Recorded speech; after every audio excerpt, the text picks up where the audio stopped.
Ada mic-nya. Ada mic. Enggak usah. Bismillahirrahmanirrahim. Assalamualaikum warahmatullahi wabarakatuh. Innal hamdalillah nahmaduhu wa nasta'inuhu wa nastaghfiruh wa nastahdih wa na'udzu billahi min syururi anfusina wa sayyiati a'malina may yahdihillahu fala mudhillalah wa may yudlilhu fala hadiyalah. Asyhadu an la ilaha illallah wahdahu la syarikalah wa asyhadu anna Muhammadan abduhu wa rasuluhu alladzi la nabiyya ba'dah. Allahumma shalli wa sallim ala hadan nabiyil karim Muhammadin wa ala alihi wa sahbihi ajma'in. Qala ta'ala fi kitabil karim, a'udzu billahi minasy syaithanir rajim. Qalu subhanaka la ilma lana illa ma 'allamtana innaka antal alimul hakim. Amsayna ala fitratil islam wa ala kalimatil ikhlas wa ala dini nabiyyina Muhammadin sallallahu alaihi wasallam wa ala millati abina Ibrahim hanifan muslima wa ma kana minal musyrikin. Allahumma inna nas'aluka khaira hadhil lailah fathaha wa nasraha wa nuraha wa barakataha wa hudaha wa na'udzu bika min syarri ma fiha wa syarri ma ba'daha. Para jamaah sekalian, jamaah salat maghrib mushola Nur Asyura, Musola Asyura RW 05 ya, Kelurahan Sedang, rahimani wa rahimakumullah. Yang pertama, kita bersyukur kepada Allah atas segala nikmat, segala karunia yang Allah berikan, Allah limpahkan kepada kita semuanya, sehingga di kesempatan malam hari ini kita bisa melaksanakan sholat maghrib dengan berjamaah. Mudah-mudahan sholat maghrib kita dan seluruh ibadah dan amal soleh kita diterima oleh Allah Subhanahu wa ta'ala. Kemudian sholawat dan salam semoga Allah senantiasa limpahkan kepada uswah hasanah kita Nabi Muhammad SAW serta para keluarganya, para sahabatnya, dan orang-orang yang senantiasa mengikuti sunnah-sunnahnya ila yaumil qiyamah. Para jamaah sekalian, rahimani wa rahmakumullah, pada kesempatan malam hari ini sesuai dengan permintaan pengurus ya, temanya tema seputar fikih ya, dan mungkin tema yang akan kita angkat pada kesempatan malam hari ini yaitu masih kaitannya dengan aktivitas rutin kita, yaitu tentang sholat ya. Nanti kita bisa sharing, tanya jawab nanti di Isya. Sekarang jam berapa? 19.20-an ya, nanti kurang lebih 10 menit atau 15 menit sebelum Isya kita kasih kesempatan untuk tanya jawab. Para hadirin sekalian, rahimakumullah. Pertama tentang takrif sholat ya, tentang definisi sholat itu apa. Secara bahasa, as-sholatu lughatan, sholat secara bahasa itu adalah ad-doa, yaitu doa ya. Jadi secara bahasa sholat itu artinya doa ya. Dan kenapa sholat itu disebut doa? Karena memang di dalam sholat yang kita laksanakan itu diantaranya isinya adalah juga ada doa-doanya ya. Tapi memang secara bahasa kata as-shalah itu adalah sama dengan doa ya.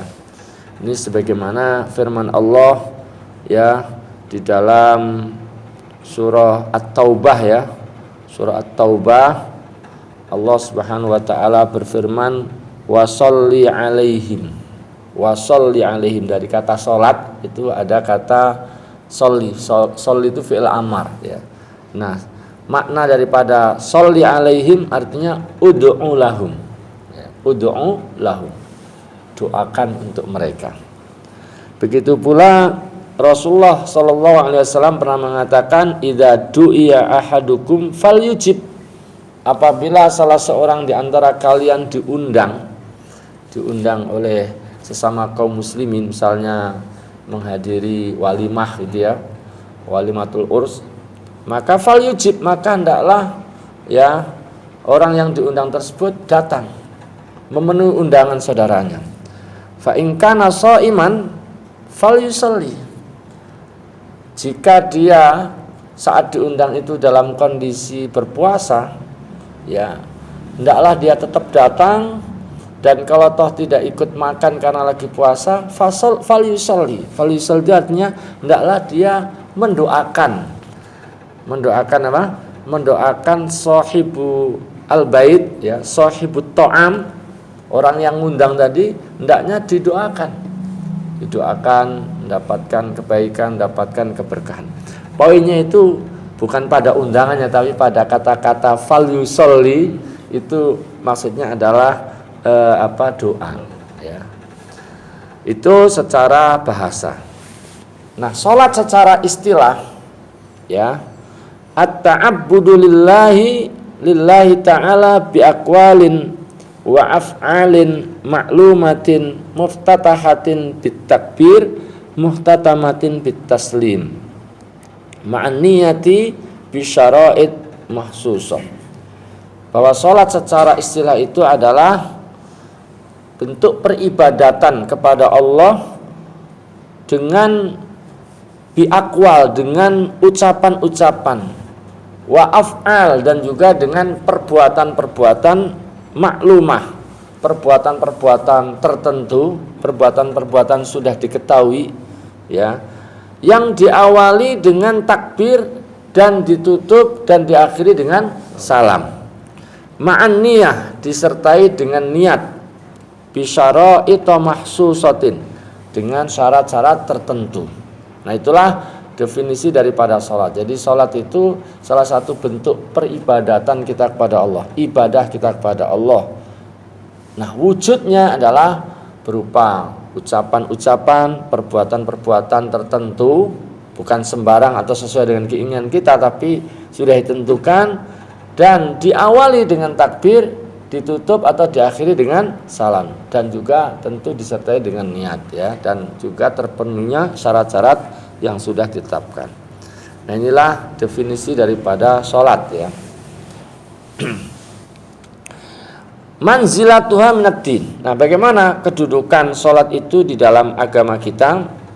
Di kitab ini disebutkan beberapa hal, ya, diantaranya bahwa sholat itu adalah merupakan kewajiban yang paling utama sesudah dua syahadat, ya, kewajiban yang paling utama sesudah dua syahadat, ya.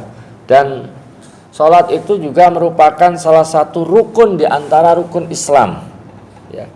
Ini seperti dalam sabda Nabi SAW, di mana Nabi mengatakan bunyal Islamu ala khamsin, Islam itu ditegakkan, didirikan di atas 5 hal. Apa? Yang pertama, syahadati alla ilaha illallah, yaitu bersaksi bahwa tidak ada ilah, tidak ada Tuhan yang berhak disembah kecuali hanya Allah. Wa anna Muhammadar Rasulullah, dan Muhammad adalah utusan Allah. Wa iqamis shalah, dan mendirikan salat. Wa itaiz zakah, dan menunaikan zakat. Wa shaumi ramadhana, puasa Ramadan. Wal haji, dan yang kelima adalah ibadah haji. Jadi dari 5 hal di mana Islam ditegakkan di atasnya, salah satunya adalah sholat 5 waktu, ya, sholat, ya.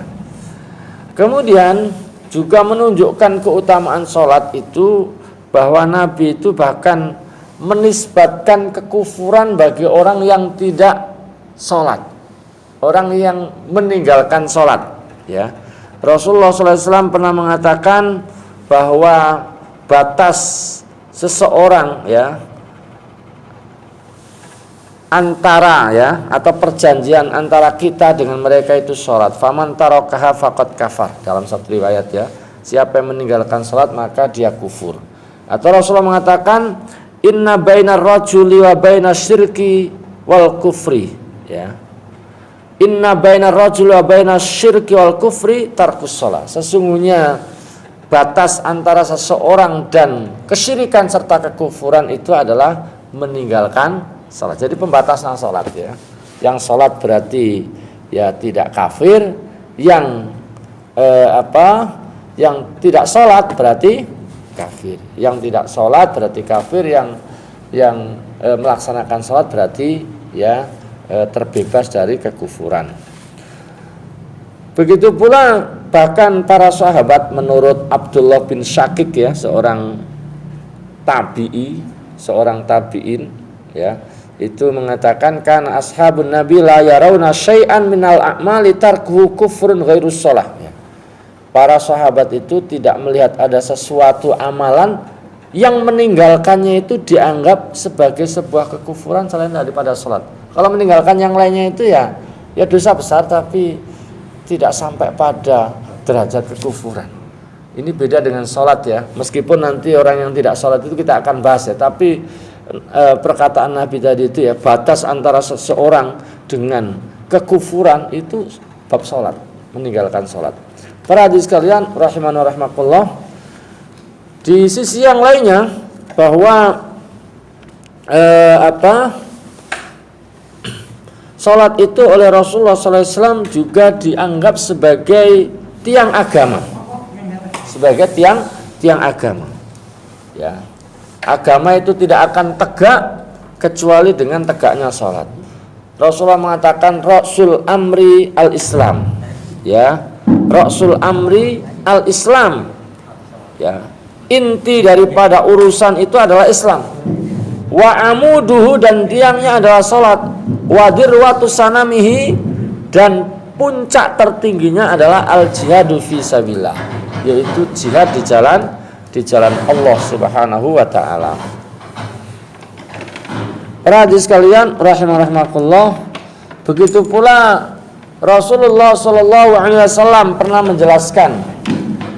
menjelaskan bahwa amalan nanti yang akan pertama kali dihisab di hari kiamat itu bukan zakat, bukan haji, bukan yang lainnya, tetapi adalah salat kita. Rasulullah mengatakan awwalu ma yuhasabu 'alaihil 'abdu yaumal qiyamati as-shalah. Yang pertama kali akan dihisab pada seorang hamba pada hari kiamat itu adalah salatnya.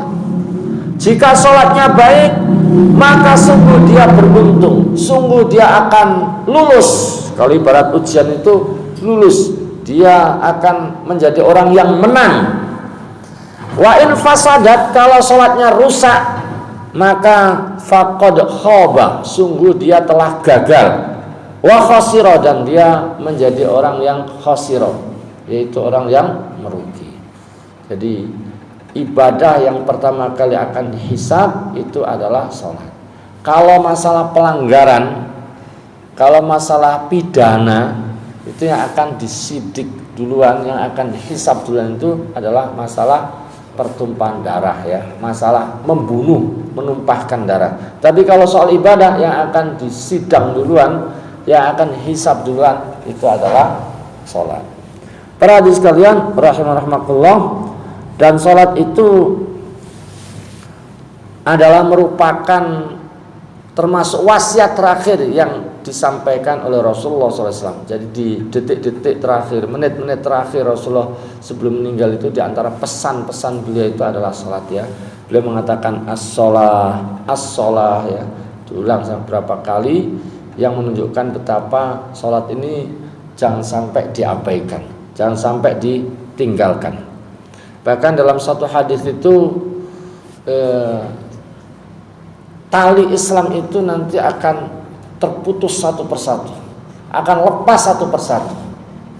Ya, setiap kali lepas maka ya orang akan berpegangan pada tali berikutnya.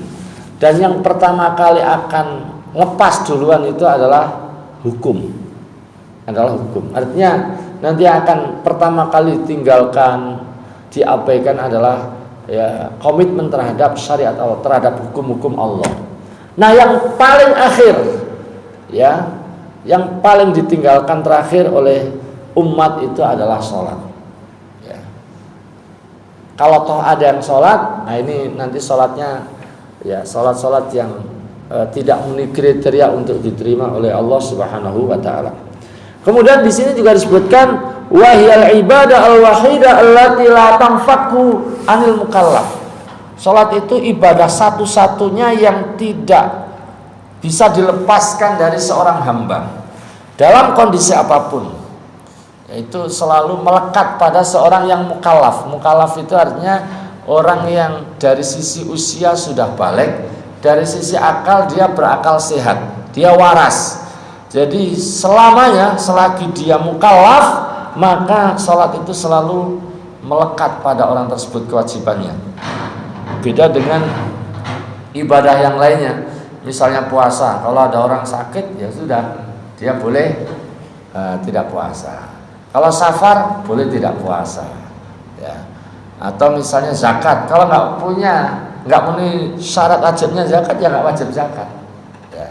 Haji juga demikian, ada uang tapi kalau nggak sehat atau kondisi perjalanan nggak memungkinkan, kondisi keamanan nggak memungkinkan, ya tidak bisa dilaksanakan. Tapi sholat dalam semua kondisi, ya, dalam kondisi tidak punya uang wajib tetap, dalam kondisi sakit sekalipun tetap diwajibkan, meskipun nanti ada rukhsah. Dalam kondisi safar tetap harus dilaksanakan, meskipun nanti ada kemudahan.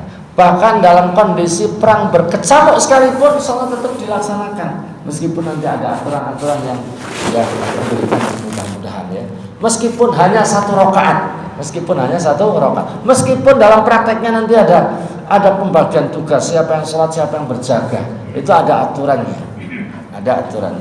Jamaah sekalian, nggak bisa berdiri dilaksanakan dengan duduk, nggak bisa dengan duduk dengan berbaring, ya, sesuai dengan kemampuannya.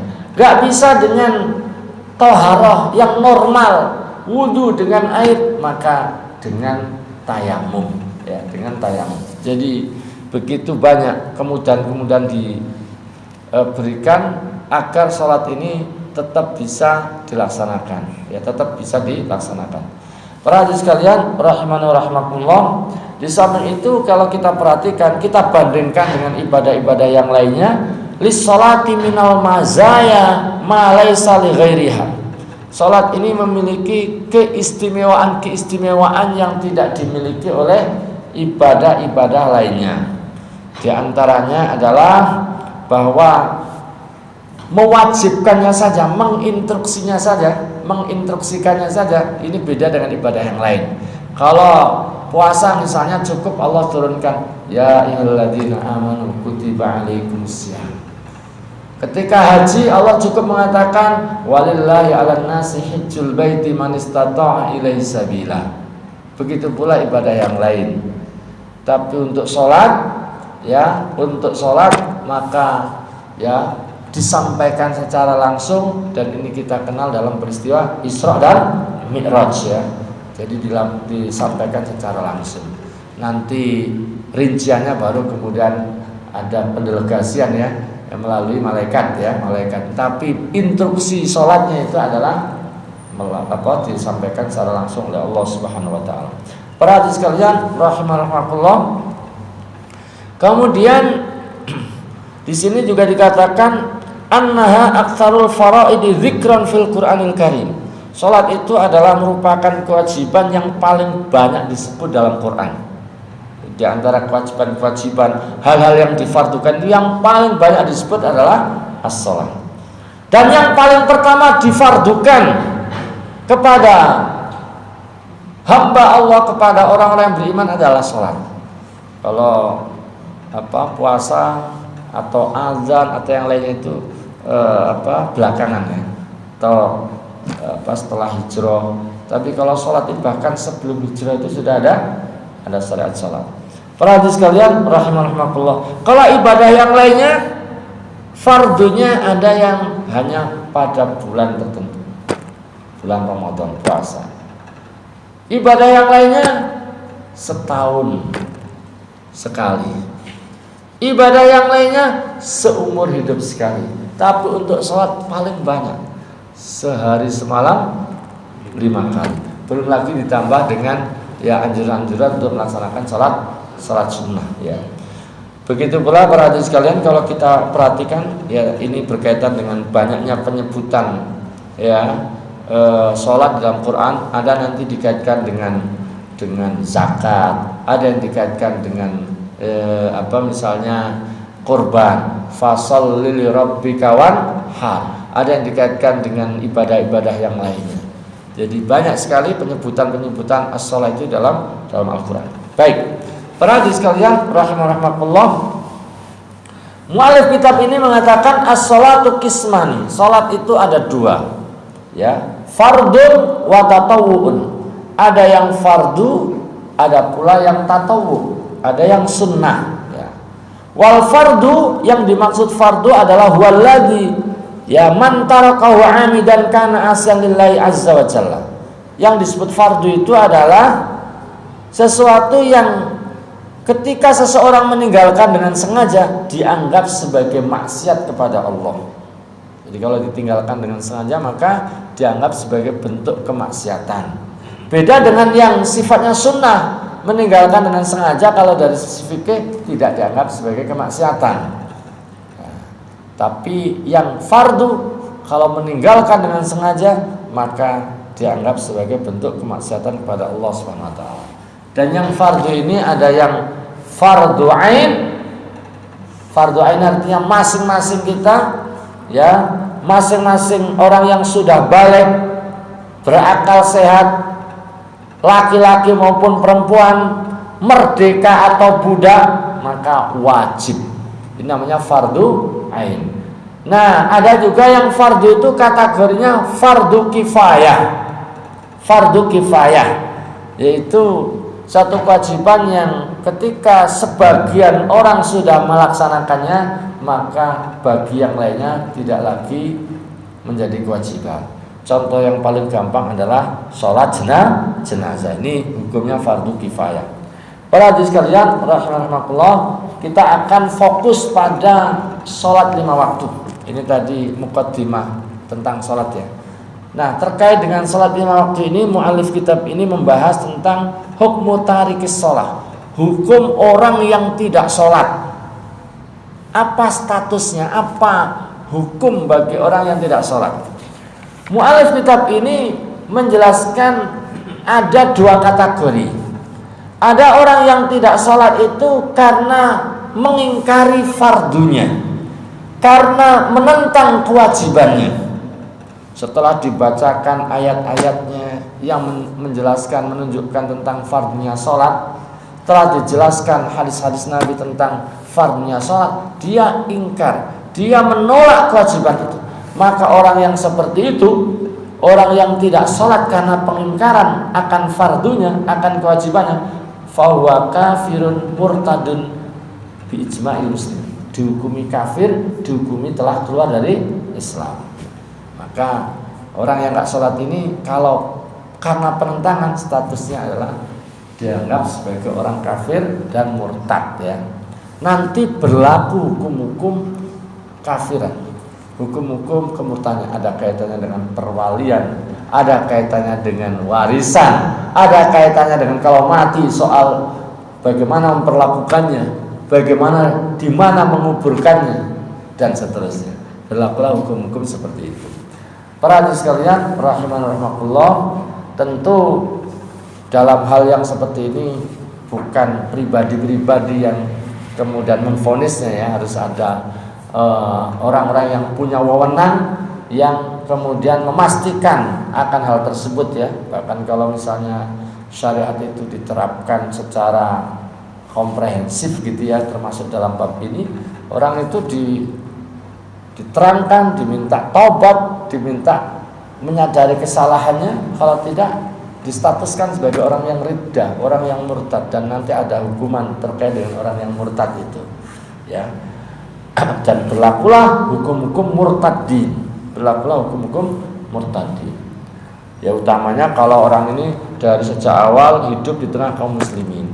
Beda dengan orang yang sejak awal hidup bukan di tengah komunitas kaum muslim, atau dia baru gitu, ya. Tidak sholatnya karena ketidaktahuannya, pengingkarannya karena ketidaktahuannya, ya bisa jadi ada di antara orang yang tahunya itu baru yang penting Islam, belum tahu detail kewajiban-kewajiban, belum tahu konsekuensi-konsekuensi yang akan didapatkan kalau tidak melakukan ini atau melanggar ini dan seterusnya. Maka orang seperti ini tentu butuh penjelasan-penjelasan, tidak begitu meninggalkan langsung distatuskan kufur, tidak demikian. Para hadirin sekalian, rahimahullah, ada orang yang tidak sholat itu karena malas. Nah ini yang banyak, ya Pak ya. Ada nggak orang Islam di lingkungan kita yang nggak sholat Pak? Ada nggak Pak? Nah, banyak ya. Nah, orang tidak sholat karena malas, ini beda dengan yang karena pengingkaran tadi. Orang yang tidak sholat karena malas, dia tidak sholat itu dengan sengaja, tapi karena malas tadi, maka perbuatannya itu adalah pertama dianggap sebagai dosa, termasuk dosa besar ya, dosa besar ya. Min a'dhamid dzunub wa akbaril kabair, termasuk dosa besar, bahkan dosa paling besar di antara dosa besar itu. Dan dosanya, kadar dosanya itu lebih berat, kata mu'allif kitab ini, lebih berat daripada membunuh, daripada mengambil harta orang lain, daripada dosa zina, daripada dosa mencuri, daripada dosa minum khamr. Bukan berarti zina dan seterusnya tadi ringan, enggak, tapi tidak sholat karena malas itu lebih besar, lebih berat ya, kadarnya di sisi Allah Subhanahu wa taala. Kita tidak terbayang ya melakukan perbuatan-perbuatan nista, dia ada zina, mencuri, minum khamr, ngambil harta orang gitu ya. Tapi tidak sholat itu lebih besar daripada itu semua. Para hadirin sekalian, rahimahullah. Nah, tentang statusnya ini, kalau yang karena mengingkari, ini para ulama sepakat kufur. Tapi kalau tidak sholatnya itu karena malas, maka ada ikhtilaf dengan para ulama. Mayoritas ulama mengatakan dia statusnya masih Islam, statusnya masih Muslim, hanya saja Muslim yang fasik ya, yang maksiat, dia adalah pelaku dosa besar, tapi statusnya tidak kafir. Tapi perbuatannya itu adalah merupakan perbuatan dosa besar. Ini pendapat mayoritas ulama seperti Imam Syafi'i, Imam Malik, Imam Abu Hanifah. Sementara sebagian ulama mengatakan orang yang tidak sholat karena malas pun dihukumi sebagai orang yang kafir, kharijun an millatil Islam ya, telah keluar daripada Islam. Jadi ada khilafiyah, dan kalau kita baca dalilnya panjang ya, saya nggak bacakan. Ini untuk membahas masing-masing dalil, argumen itu panjang lebar ya. Berapa lembar ini tentang yang mengatakan kafir apa alasannya, yang tidak kafir apa alasannya. Ini menunjukkan betapa tidak sholat itu adalah perkara yang besar, perkara yang bukan main-main begitu. Nah ini oleh karena itu sejak kecil, bahkan anak-anak yang notabene belum wajib pun sejak kecil sudah diperintahkan untuk diajarkan. Sejak usia berapa? 7 tahun sudah harus diajarkan sholat.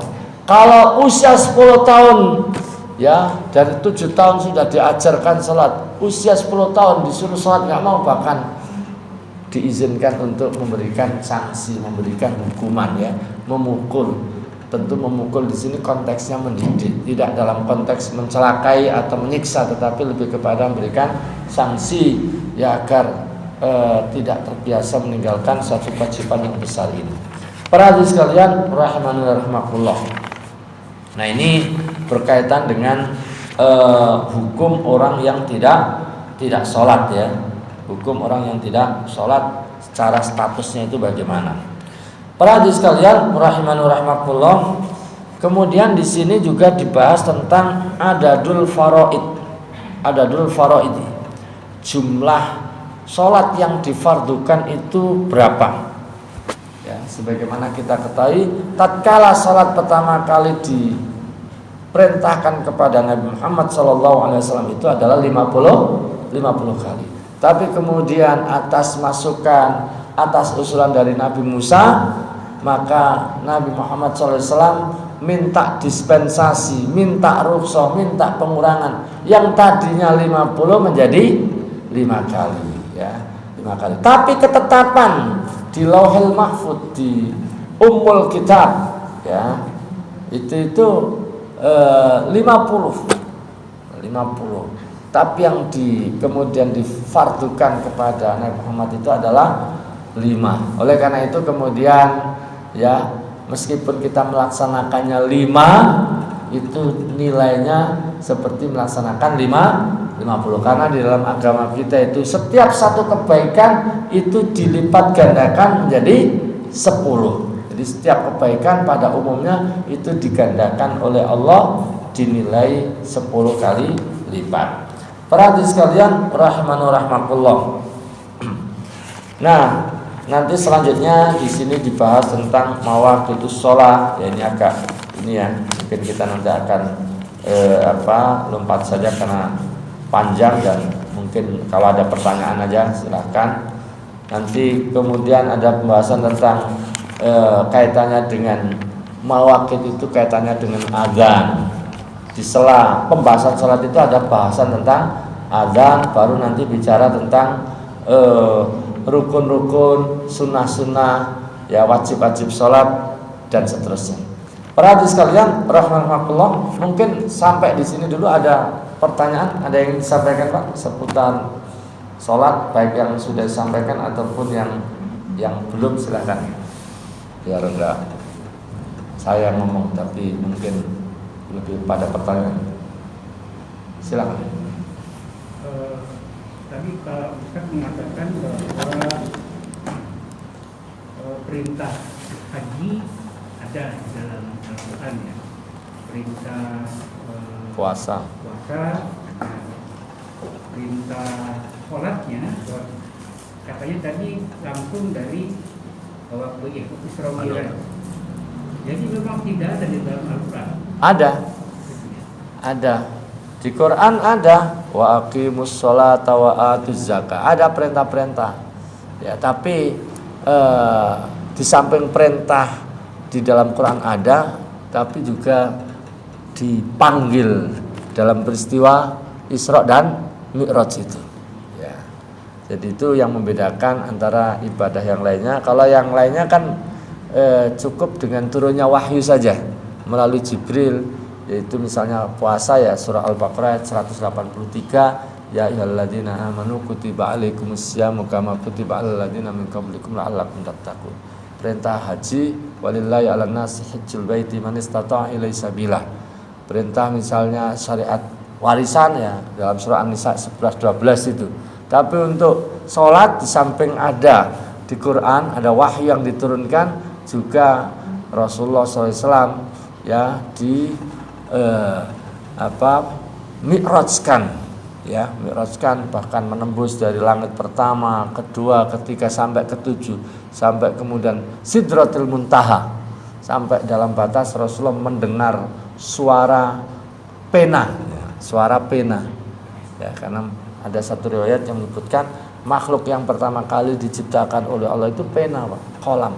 Kolam bukan kolam ini ya, tempat air. Kolam itu maksudnya pena yang menurut satu riwayat. Dan setelah pena diciptakan, Allah perintahkan pada pena, wahai pena, tulislah apa yang saya tulis ya Allah, semua ketetapannya akan berlaku gitu. Jadi ada dalam Quran dan banyak, bahkan tadi katakan banyak sekali ayat-ayat yang bicara tentang sholat, baik yang sholat saja ataupun dikaitkan dengan ibadah-ibadah yang lain.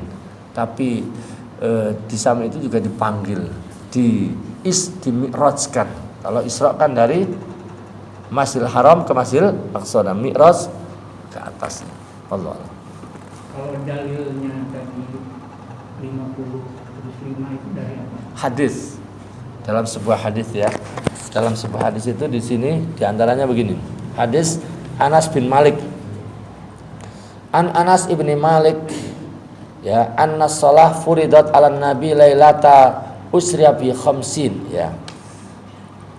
Dari Anas bin Malik ya diterangkan bahwa salat itu difardukan kepada Nabi, yaitu malam di mana beliau di Isra Mi'rajkan itu 50 kali. Itu manukisat hatta ja'alat khamsan, kemudian dikurangi sampai menjadi 5. Itu manudia, kemudian Nabi Muhammad dipanggil ya Muhammad, wahai Muhammad, innahu la yubaddalul qawlu ladayya. wahai Muhammad, sesungguhnya ketetapanku tidak diganti ladaya di sisiku. Maksudnya ini di Lauhil Mahfuz, dalam catatan induknya itu nggak diganti. Ya, tidak ada pergantian. Wa innalaka bihadhil khamsin. Dan sesungguhnya dengan melaksanakan 5 itu kamu berhak mendapatkan nilai 50. Nilai 50. Jadi penjelasan tentang 50 itu ada dalam hadis tentang Isra Mi'raj.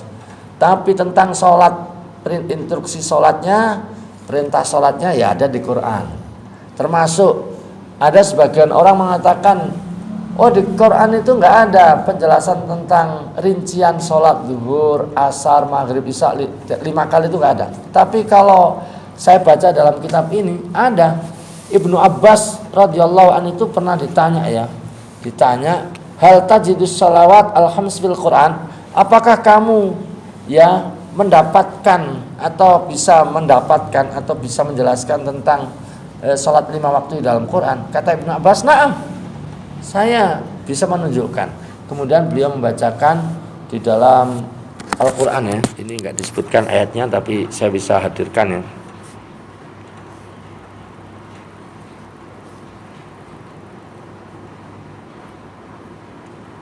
Nah, di dalam surah Surat Ar-Rum ayat 17 sampai 18 ya.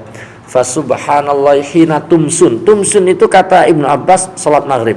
Wa hina tusbihun salat fajar, salat subuh. Wa asyiya salat asar. Wa hina tudhirun salat zuhur. Nah, nanti salat isya-nya itu disebutkan dalam surat An-Nur yang menjelaskan tentang ayat istidzan.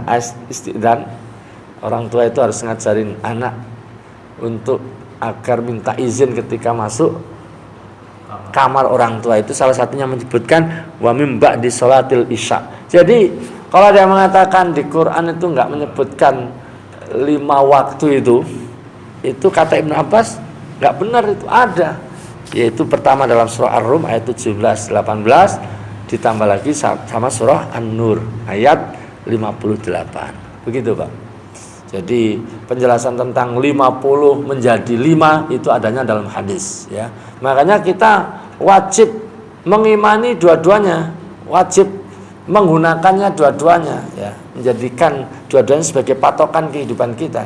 Tidak cukup orang hanya saya Quran saja, karena hadis kan ada yang doif, ada yang lemah, ada yang palsu ya. Ada yang lemah, ada yang palsu, tidak harus menafikan semuanya. Karena kita nggak mungkin bisa melaksanakan Quran tanpa penjelasan hadis. Kita nggak mungkin bisa melaksanakan sholat. Di Quran ada perintah sholat, tapi teknis pelaksanaan sholat adanya dalam hadis.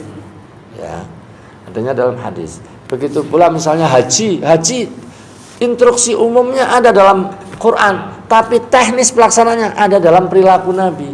Nabi mengatakan khudhu anni manasikakum. Ya, ambillah dariku manasik haji kalian. Nah, jadi teknisnya haji ada dalam hadis, tapi instruksi umumnya ada dalam Al-Quran. Begitu pula puasa.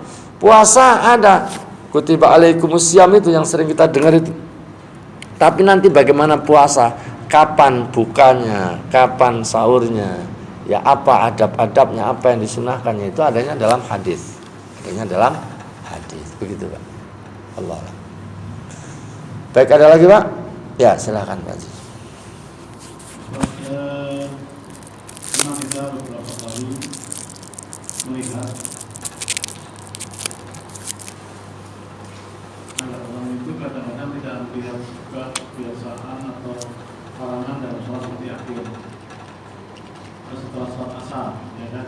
Itu ada kebiasaan yang umum yang juga sering dilakukan oleh beberapa saudara kita, yaitu dia sering melakukan sholat qadha yang katanya dulu sering ada zaman mungkin dia belum menjalankan perintah sholat, dia banyak meninggalkan sholat cukup lama. Barangkali mungkin semuanya pernah sampai dengan usia 40 baru dia sholat. Usia 40 kan itu dia merasa masih banyak meninggalkan sholat sehingga wajib untuk qadha. Nah, saya memang melihat bahwa ini ada sebuah perdebatan di mana satu mengatakan qadha, yang satu tidak perlu diqadha, cukup kita bertobat dan jangan melakukan lagi. Nah, sekarang menurut Ustaz, bisa dijelaskan nggak mana yang lebih kuat dalilnya? Ya karena kita kan harus berdasarkan dalil yang benar supaya tidak rancu di masyarakat atau tidak rancu oleh yang belum tahu hukumnya bahwa apakah memang lebih kuat harus dikodok, apakah memang cukup jangan diulang lagi kita cukup bertobat, atau mungkin kita menjalankan sunnah-sunnah yang lain supaya tertutup, bukan tertutup artinya menambah kualitas sholat kita yang akan datang kan, daripada mungkin kodok. Nah, apakah kebiasaan kodok atau keyakinan kodok yang sholat yang telah ditinggal itu memang diharuskan demikian? Baik. Terima kasih. Jadi ini pertanyaan, kan ada orang itu tidak melaksanakan sholat karena misalnya ketiduran ya. Ada yang tidak melaksanakan sholat karena lupa. Nah itu jelas ya, ada syariat qadha-nya karena memang ada hadisnya ya. Nah sekarang yang jadi masalah adalah kalau orang itu nggak sholat sengaja.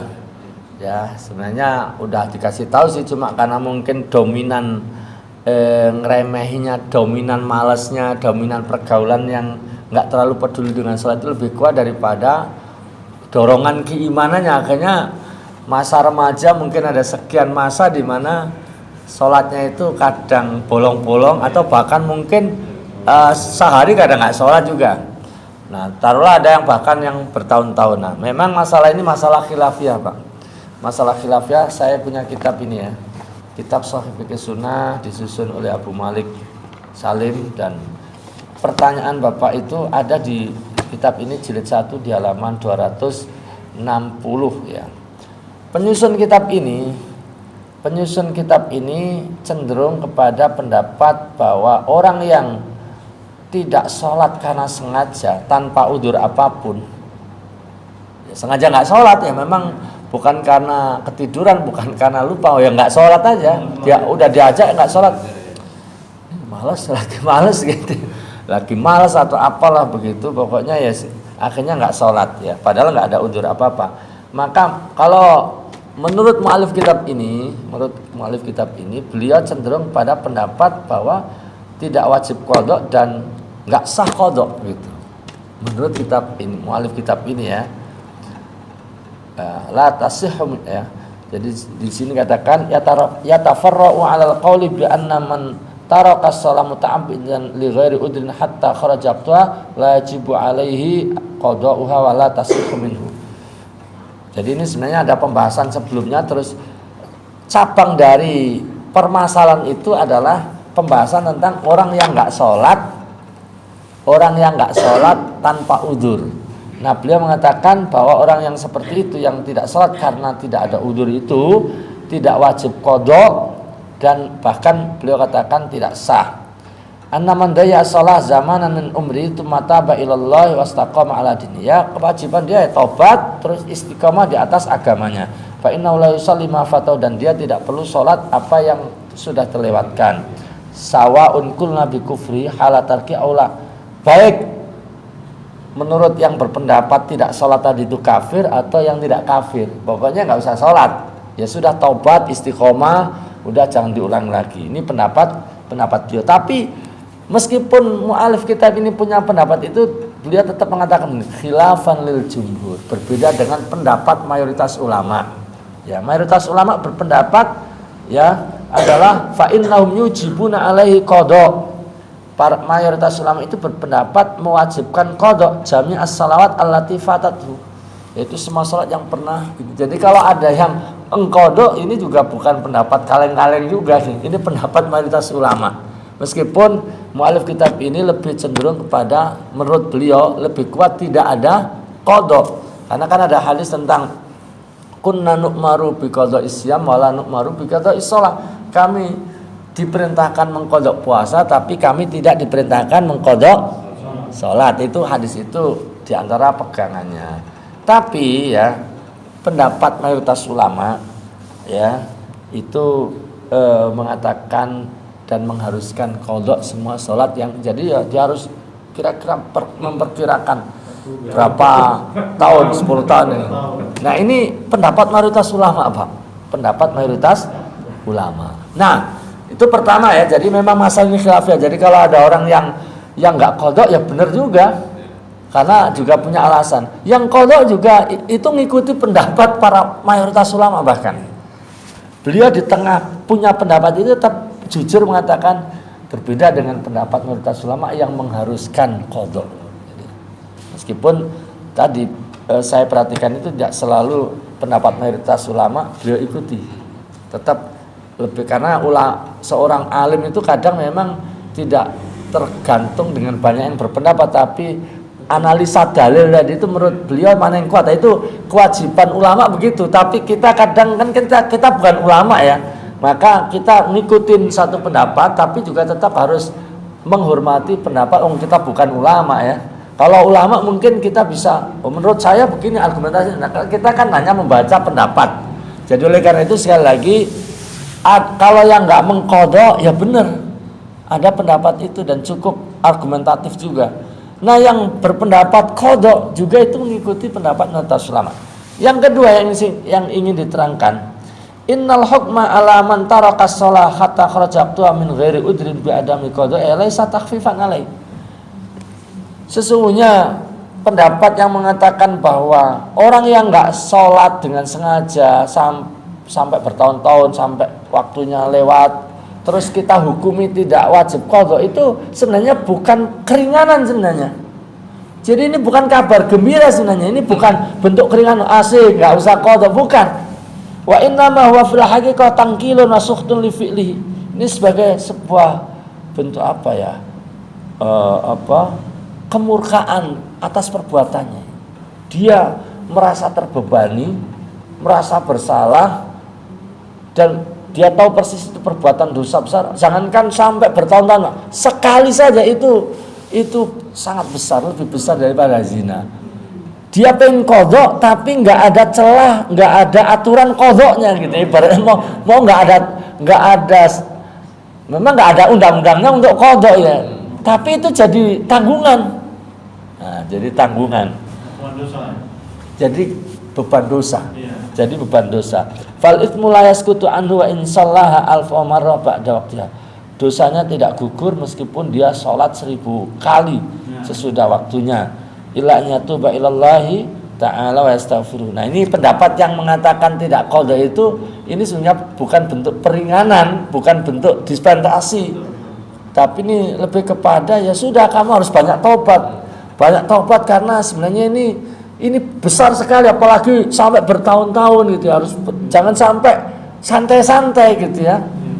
Taruhlah nggak sholat itu harus waktu-waktu itu harus diisi dengan berbagai macam aktivitas amal sholat, nggak ada celah sedikit pun untuk santai-santai, untuk barangkali dengan itu menutupi itu tadi.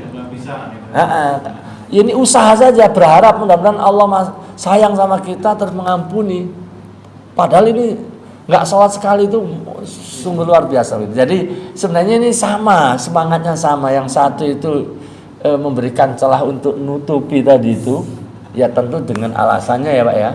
Nah yang satu itu tidak mengharuskan tadi itu juga bukan sebagai bentuk keringanan, dan ini harus jadi beban pikiran terus untuk semangat taubat, semangat beramal soleh, banyak sholat sunat begitu. Itu menjadi energi mendorong itu semua begitu.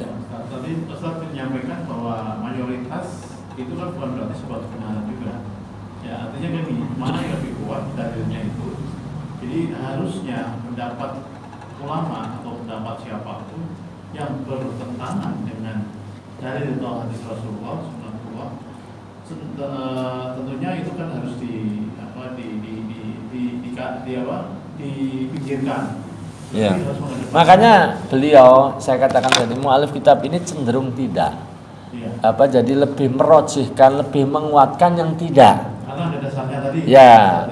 Cuma sebagai seorang ilmuwan, sebagai seorang alim itu ya, juga tetap dengan jujur mengatakan bahwa pendapat yang mengatakan wajib qadha itu pendapat mayoritas ulama. Dan tentu sekali lagi ini juga bukan, ya artinya kebenaran di sini itu bukan salah benar enggak gitu, tapi rojih marjuh.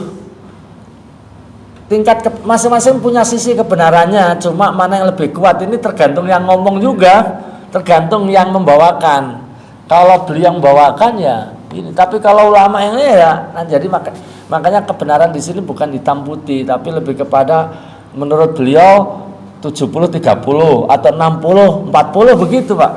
Jadi ini tidak kemudian pendapat mayoritas itu salah total, coret, enggak juga. Jadi tetap kalau mengikuti mu'alif kitab ini ya udah nggak usah kodok, ya itu lebih kuat gitu. Cuma sekali lagi tidak berarti kita nyalahkan yang kodok itu Anda salah, Anda keliru total, enggak begitu juga. Maksudnya begitu. Jadi tetap ya memang hampir begitu Pak. Fikih itu dalam banyak hal itu tidak hitam putih, tidak ini. Jadi roji marju, sisi kebenarannya itu pada yang kita anggap tidak kita pilih pun tetap harus ada sisi ininya gitu. Sebenarnya seperti beberapa imam yang empat itu juga menyatakan, khususnya Imam Syafi'i mengatakan bahwa apabila ada pendapat mengalahkan atau ada pendapat Rasulullah atau Sunnatullah, maka buanglah pendapat juga begitu. Artinya tentu semua ulama atau semua imam juga mengatakan hal sehingga kita tidak perlu mendebat yang namanya hadis atau mentakwilkan hadis atau mensantrikan hadis ya dalam tanda kutip maaf dengan hawa nafsu barangkali. Ya. Lah ya makanya ini tadi di awal saya katakan bahwa mu'alif kitab ini merojihkan pendapat yang tidak wajib, bahkan beliau mengatakan tidak sah tadi. Tapi di tengah pendapatnya itu tetap beliau sebagai seorang alim menghormati tadi itu kesimpulan banyak ulama gitu ya, khilafan lil jumhur ya.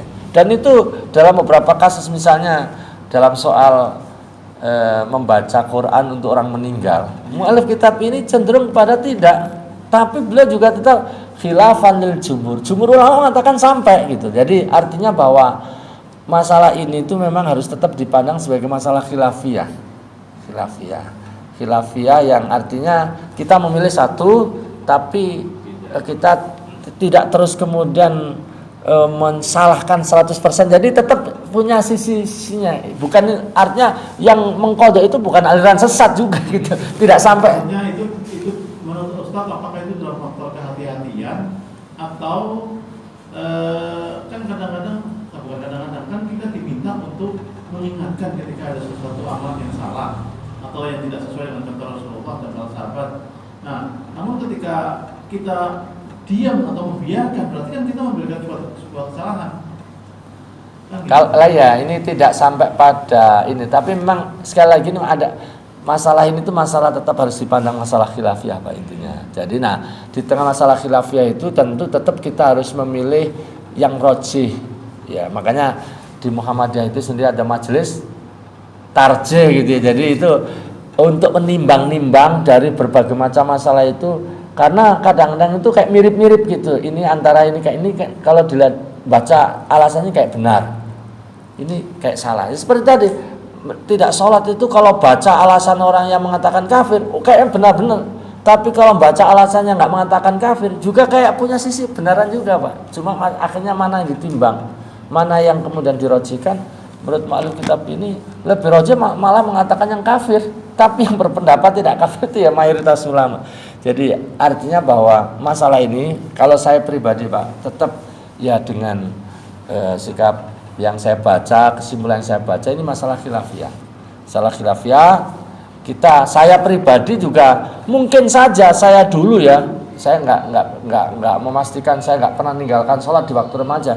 Mungkin, tapi saya juga nggak pernah qadha itu Pak. Itu artinya saya memilih pendapat itu.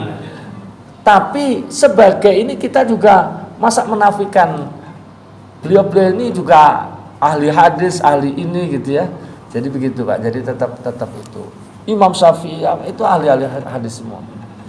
Jadi ya itulah begitu Pak.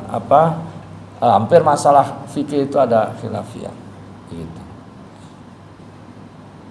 Wallahu a'lam bishawab. Jadi di awal tadi tetap pendapat yang mengatakan tidak itu didahulukan. Nah, cuma di akhir tetap ya. Sebab kalau kita hilangkan sama sekali, kita memandang orang itu seakan pengikut aliran sesat itu, padahal ini tidak sampai bab itu gitu. Tidak sampai bab itu, tapi ini masalah yang kayak kunut saja. Kunut itu juga bagaimanapun, makanya ulama itu punya istilah khilafiyah mu'tabaroh. Ada khilafiyah yang mu'tabaroh. Jadi khilafiyah yang para ulama mengakui adanya khilafiyah, meskipun yang rajih menurut saya ya yang enggak kunut subuh. Dalam bab subuh ya Pak ya, itu yang rajih itu tidak kunut subuh. Tapi ya bagaimanapun kita nggak bisa menghilangkan pendapatnya ulama-ulama itu bahwa ada yang berpendapat kunut subuh itu sunnah gitu ya. Dan itu juga kalau dicari-cari alasannya tetap punya juga alasannya. Makanya dalam bab yang seperti ini istilahnya itu ini khilafiyah yang mu'tabar. Khilafiyah yang kekhilafiahannya itu diakui oleh para ulama. Diakui oleh para ulama. Nah, begitu pula dalam bab ini. Seperti azan ya. Azan 2 kali itu di zaman Nabi nggak ada. Di zaman Nabi azan 2 kali Jumat adanya di masa Utsman. Nah, ini mungkin nggak selalu persis ya, tetapi di masa Nabi ini azan 2 kali di Jumat itu nggak ada, adanya baru di zaman Utsman. Nah, yang kembali kepada asal adanya sekali dari Jumat, ya benar mengikuti asalnya. Di zaman Nabi nggak ada, di zaman Abu Bakar nggak ada, zaman Umar juga nggak ada. Nah, baru di zaman Umar. Nah, yang sekarang azan 2 kita juga nggak bisa mengatakan itu bid'ah. Wong yang melakukan adalah sahabat Nabi, apalagi khulafaur rasyidin. Nabi sendiri pernah mengatakan ya ikutilah gimana kalimatnya itu, alaikum bisunnati wa sunnatil khulafair rasyidin min ba'di. Ikutilah. Jadi yang seperti itu tetap ya harus dipandang sebagai masalah yang khilafiyah. Ya, masalah khilafiyah. Wallahu a'lam bishawab. Begitu Pak Haji. Ya, Allah. Ya, itulah pentingnya cari ilmu Ustaz ya. Ya, betul. Ya, jadi saya sendiri juga kalau ini mungkin saja istri saya mungkin saja punya pengalaman, namanya kan kita remaja mungkin aja mengalami, tapi yang saya nggak pernah qadha itu, nggak pernah mengqadha. Nah, itu menjadi pilihan pendapat, tapi tetap kita hormati adanya itu. Baik, demikian. Mohon maaf atas segala kekurangan dan kekhilaafannya, mudah-mudahan manfaat, dan kita akhiri dengan kafaratul majlis. Subhanaka wa bihamdika asyhadu an la ilaha illa anta astaghfiruka wa atubu ilaik. Assalamualaikum warahmatullahi wabarakatuh.